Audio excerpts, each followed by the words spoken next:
امیر مجروح ہے، داغ ہے، سلیم ہے، جلال ہے، انیس اور دبیر ہے، یعنی کہ یہ اس دور کے مشہور معروف شاعر تھے۔ عزیز طلباء و طالبات، چلیے اب آج تھوڑا سا اس پہ بات کرنے کی کوشش کریں گے، ترقی پسند تحریک۔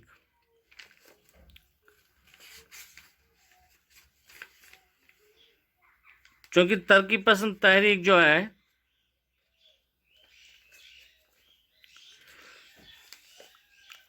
ترقی پسند تحریک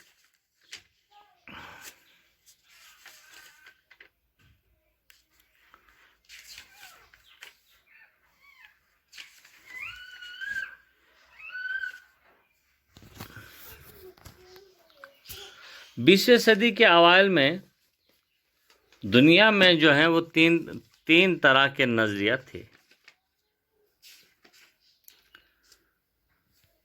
20ویں صدی کے اوائل میں دنیا میں 3 طرح کے نظریات تھے، اور اردو ادب اور خاص طور پر اردو نثر علی گڑھ تحریک کے بعد ترقی پسند تحریک کے احسان سے بے حد گراں بار ہے۔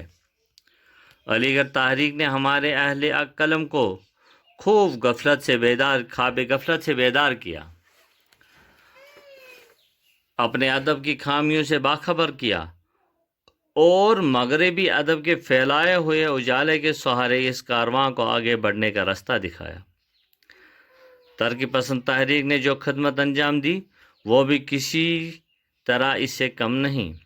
اس نے محنت کش انسان کو ادب کا ہیرو بنایا، شہزادے کے سر سے تاج اتار کے اس کے سر پر سجا دیا، اور یہ اس تحریک کا ہی تو کمال تھا کہ ہمارے ادب میں کھیتوں اور کھلیانوں کی سوندھی خوشبو بس گئی، اور کسان مزدور کا پسینہ اس کی طراوت کا سامان بن گیا۔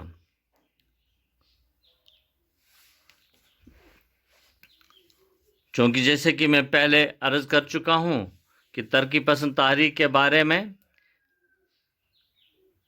اس کے افکار و خیالات جب انہوں نے جڑ پکڑے ہیں تو 3 طرح کے نظریات سامنے آتے ہیں۔ پہلا نظریہ اشتراکیت کا تھا، جو کہ مزدوروں کو ان کا حق دلانے کے لیے انہیں سرمایہ داروں کے استحصال سے آزاد کرنے کے لیے وجود میں آیا، اور اس نظریہ کو جرمن کے مشہور و معروف مفکر کارل مارکس نے دیا ہے۔ انہوں نے سرمایہ و محنت کے مسائل پر غور کیا، اور اپنے افکار، اپنی مار کا آرا تصنیف سرمایہ میں انہوں نے یہ نظریہ پیش کیا تھا۔ انہوں نے ظالم مظلوم محنت کش مزدور کو سرمایہ دار پیداوار میں اس کا حصہ نہیں دینا، حالانکہ پیداوار میں اس کی محنت کو سرمایہ سے زیادہ اہمیت حاصل ہے۔ کارل مارکس کے نزدیک دولت کی یہ غیر مساوی یعنی نابرابری تقسیم ہی دنیا کی ساری خرابیوں کی جڑ ہے۔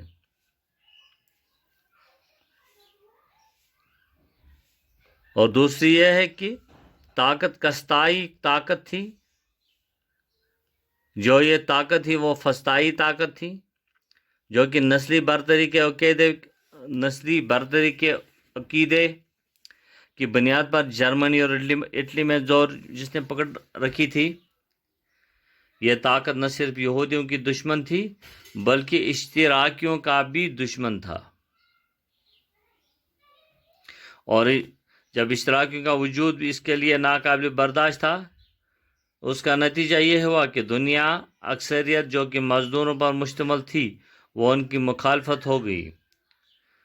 تیسری طرف وہ نو آبادیاتی نظام تھا جو کہ پوری دنیا کو اپنی گرفت میں لیے ہوئے تھا، اور غلام قومیں ان